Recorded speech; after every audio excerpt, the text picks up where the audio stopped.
हाँ, तो चलिए अब हम स्टार्ट करते हैं revision of chapter number 17 information technology act 2000। Weightage again इस चैप्टर का कितना रहेगा? That is 4 to 5 marks. 4 to 5 marks he weightage normally रहता है, लेकिन एक्स्ट्रा ऑर्डिनरीली कई बार इसमें से ज्यादा क्वेश्चन भी पूछ लिए जाते हैं, तो मे बी अप्रोक्सीमेटली 8 मार्क्स तक के क्वेश्चन आ सकते हैं, पर हम वो ले ही लेंगे जो कभी कभी होता है। एवरेज इसमें से जो क्वेश्चंस आते हैं that is 4 to 5 marks. Chapter बहुत ही सिंपल है, थोड़ी सी टेक्निकल टर्म्स है जो रिलेटेड टू आईटी है, इसलिए हो सकता है कि आपने ना सुनी हो, बट आज के टाइम में व्हेन टेक्नोलॉजी सब यूज करते हैं तो ये टर्म्स कोई नई नहीं लगेगी आपको, तो you can definitely do the chapter very easily. तो स्टार्ट करते हैं। आईटी एक्ट क्यों और किस लिए? Introduction to IT act, primary law जो डील करता है ई कॉमर्स या साइबर क्राइम से। देखो, जब भी कोई चीज आती है तो उसके प्रोज एंड कॉन्स दोनों होते हैं। हमें बेनिफिट मिला आईटी का, लेकिन उसका डिसएडवांटेज हमें क्या मिला? Cyber crime. तो दोनों से हमें डील करना पड़ेगा। जब भी हमारा ई कॉमर्स बढ़ेगा तो भी हमें आईटी का यूज चाहिए, और साथ ही साथ साइबर क्राइम भी आएगा तो आईटी के यूज से ही हम उसको रिजॉल्व कर पाएंगे।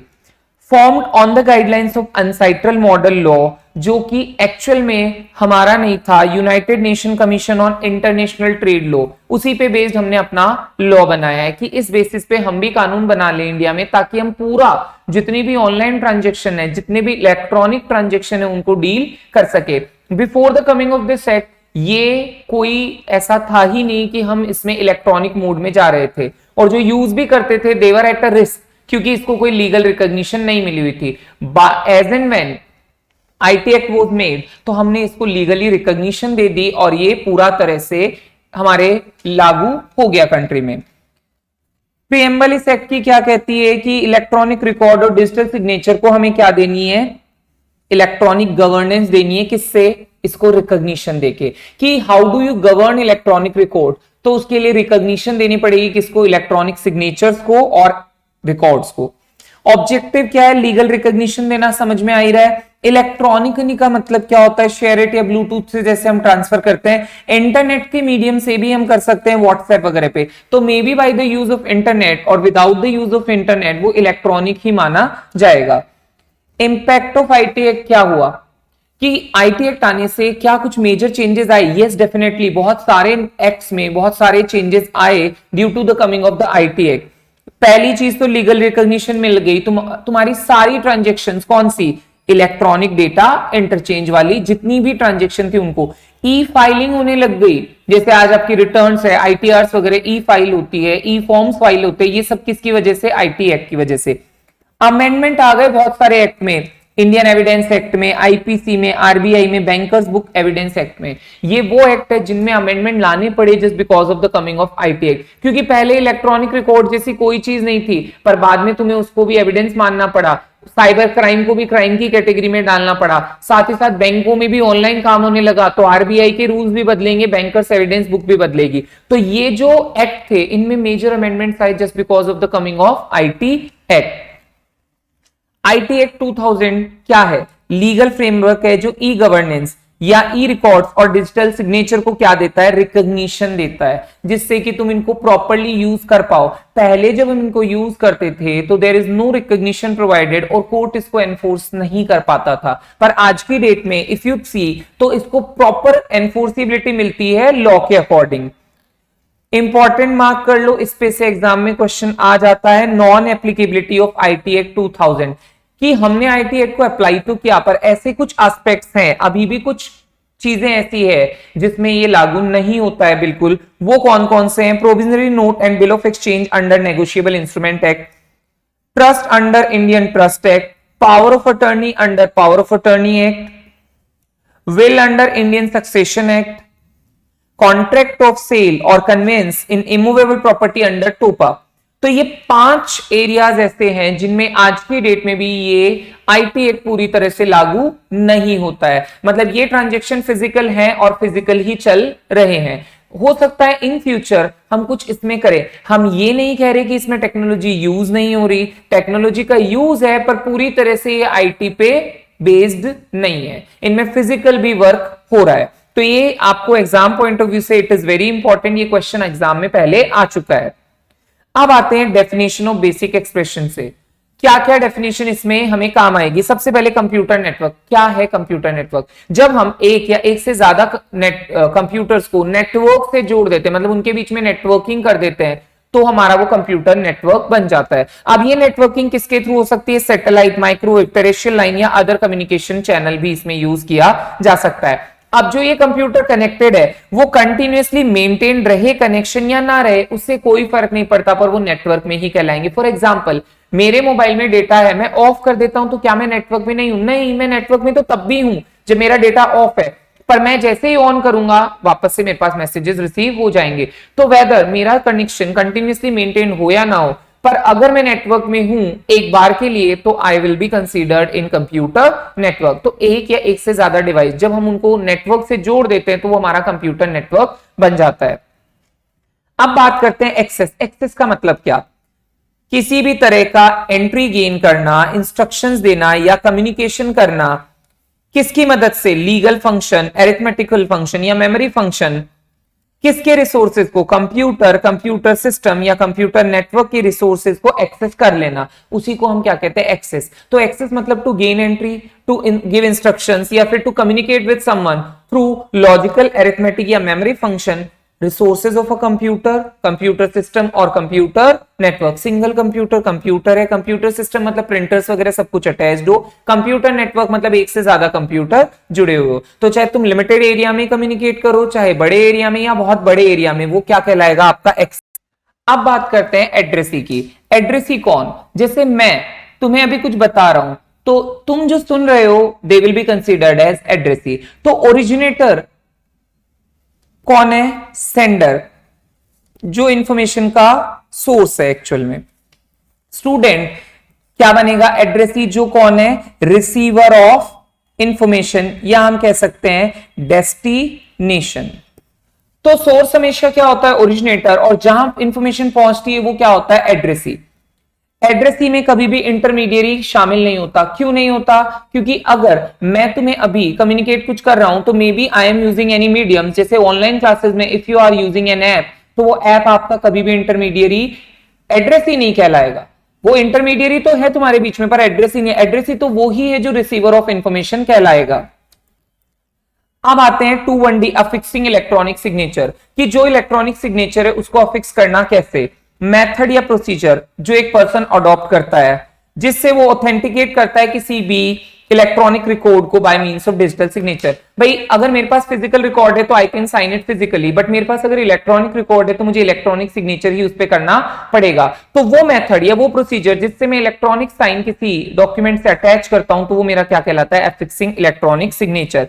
डीएससी विद टोकन या विदाउट टोकन हो सकता है, दोनों के मेथड अलग अलग इसके लिए बनाए गए हैं। अब आता है 2(1)DA appellate tribunal under section 48(1). 2(1)F asymmetric crypto system. यहां सिर्फ एपिलेट ट्राइब्यूनल के लिए बताया गया है कि there is an appellate tribunal for the same, कि जो इन चीजों को एंटरटेन करेगी। किसको? अपील्स को। जब भी तुम्हारे ऊपर कोई पेनल्टी या किसी चीज का ऑर्डर निकाला जाएगा तो अपील्स आप एपिलेट ट्राइब्यूनल में ले जा सकते हो। एसिमेट्रिक क्रिप्टो सिस्टम, ये डेफिनेशन कभी कभी पूछी जा सकती है।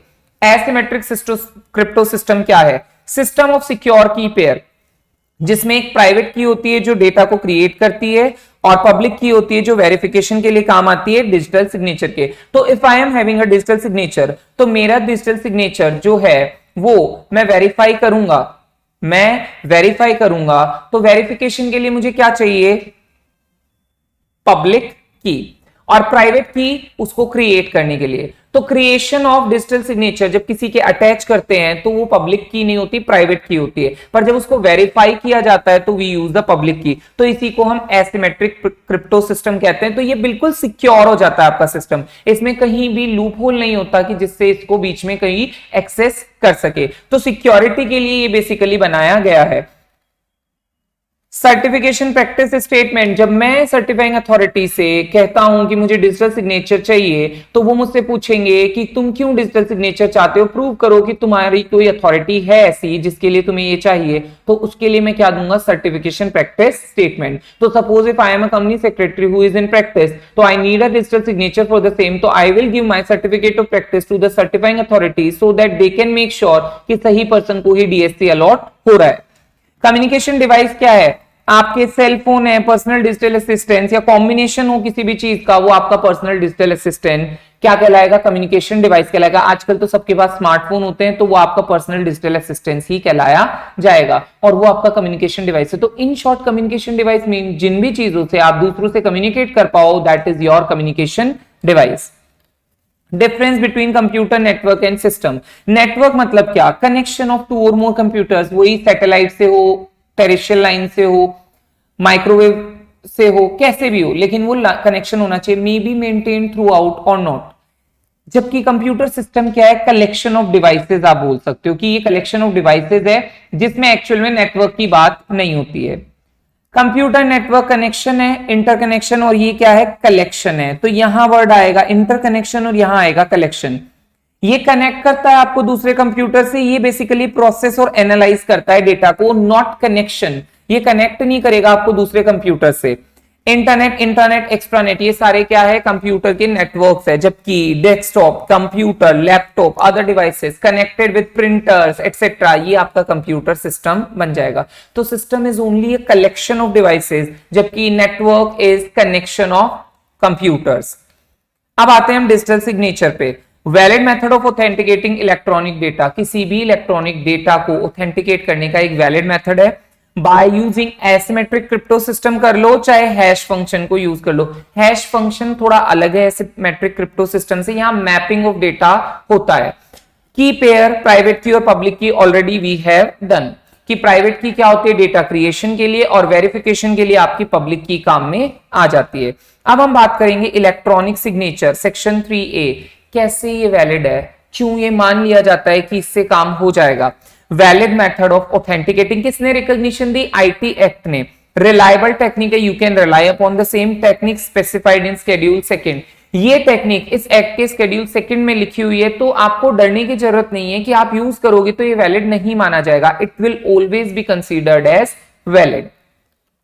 अब आता है इलेक्ट्रॉनिक सिग्नेचर रिलायबल। ये बिल्कुल रिलायबल टेक्निक है, तो आप इसको आराम से यूज कर सकते हो। सिग्नेचर लिंक्ड टू सिग्नेटरी, पहला रीजन, सिग्नेचर हमेशा सिग्नेटरी से लिंक्ड होता है। तो मतलब अगर तुम्हारा सिग्नेचर यूज होगा तो you will get to know, मतलब वो ओटीपीज आना या पासवर्ड प्रोटेक्शन होना वो सब आपके हाथ में, तो नोबडी एल्स कैन यूज, वो आपका कोई भी यूज नहीं कर सकता।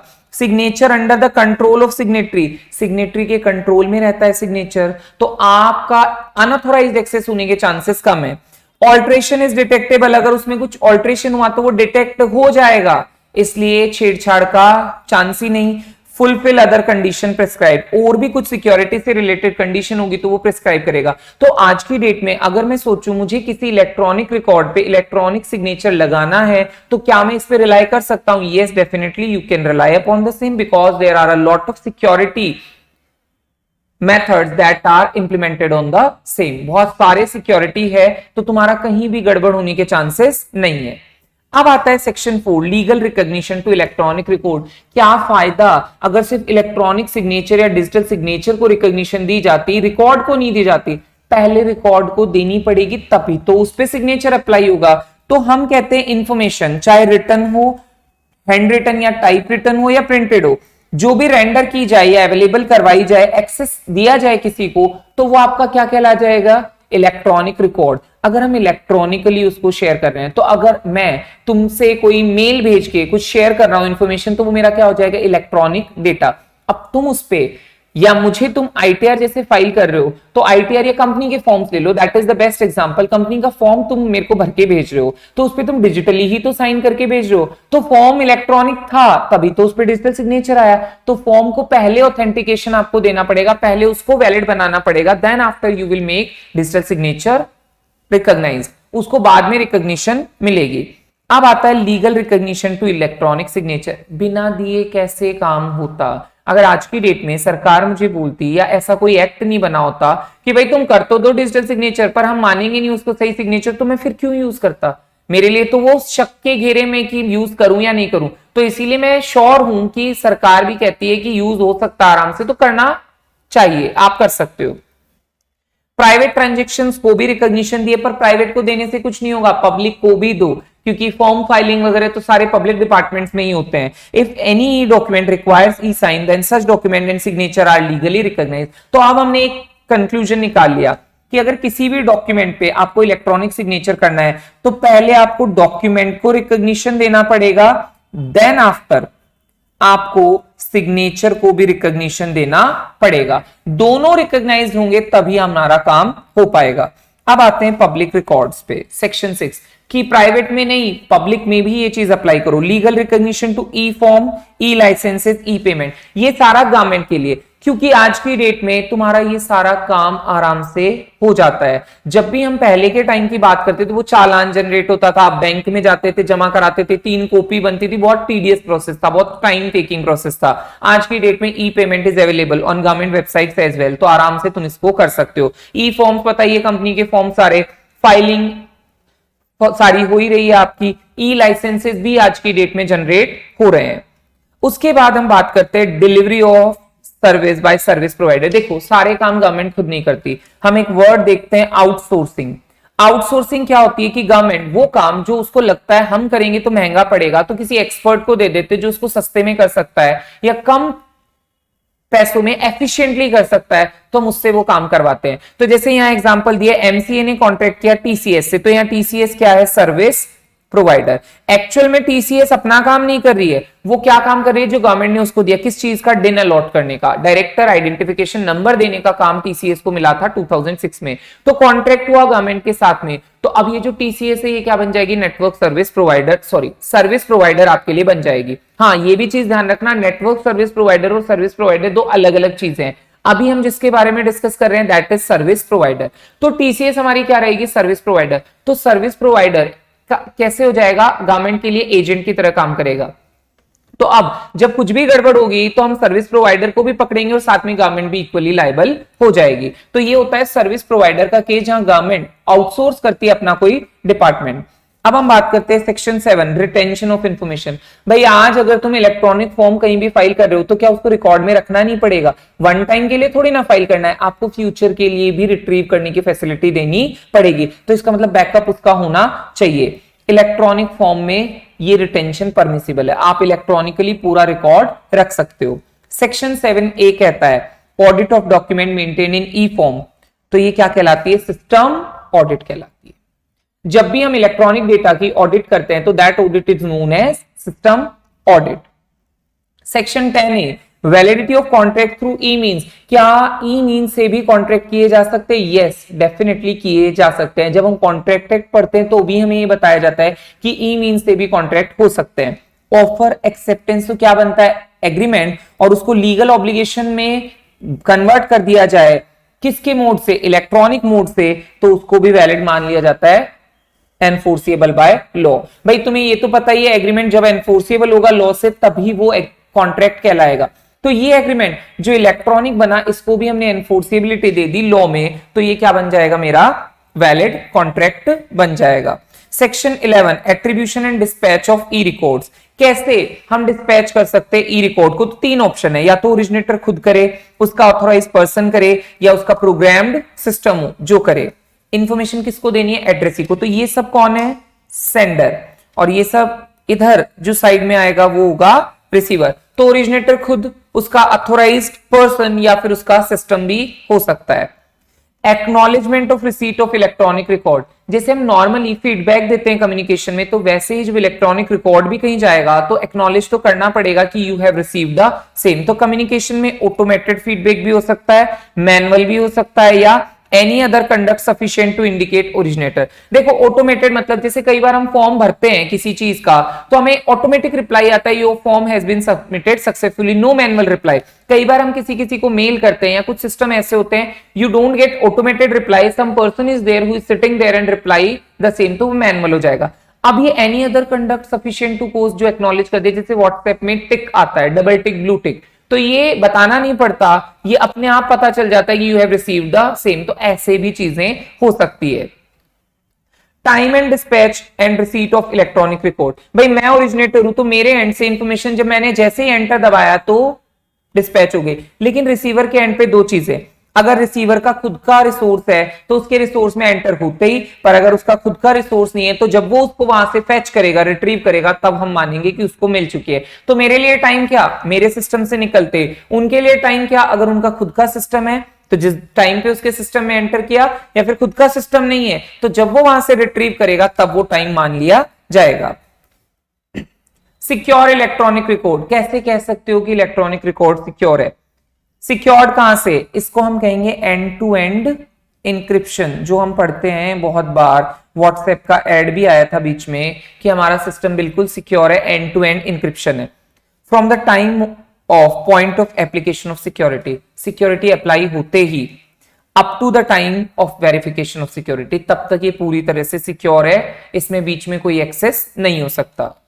Section 15, electronic signature are secured if, कब सिक्योर माने जाएंगे? Signature creation data is under exclusive control of signatory, कि आपके कंट्रोल में तभी वो सिक्योर माना जाएगा, वरना नहीं माना जाएगा। Signature creation data is stored and affix, आप उसको प्रॉपर मैनर में स्टोर करें और जब आपको करना हो तभी उसको एफिक्स करें। मतलब जब तक आपके कंट्रोल में तब तक सिक्योर है, जिस दिन आपके कंट्रोल से निकला तो वो सिक्योर नहीं रहेगा। इसलिए आपके ऊपर डिपेंड करता है कि आप उसको कैसे अपने कंट्रोल में रखें। अब आता है certifying authority. Who is certifying authority? जो आपको डीएससी वगैरह प्रोवाइड करवाते हैं। तो इसके लिए डिटेल प्रोविजन दिए गए हैं, पर हमारे को डिटेल नहीं पढ़नी, हमें सिर्फ इतना देखना है कि सर्टिफाइंग अथॉरिटी का रोल क्या है। तो सर्टिफाइंग अथॉरिटी को जस्ट इतना आइडेंटिफाई करना है कि वैलिड यूजर को ही डीएससी दिया जाए।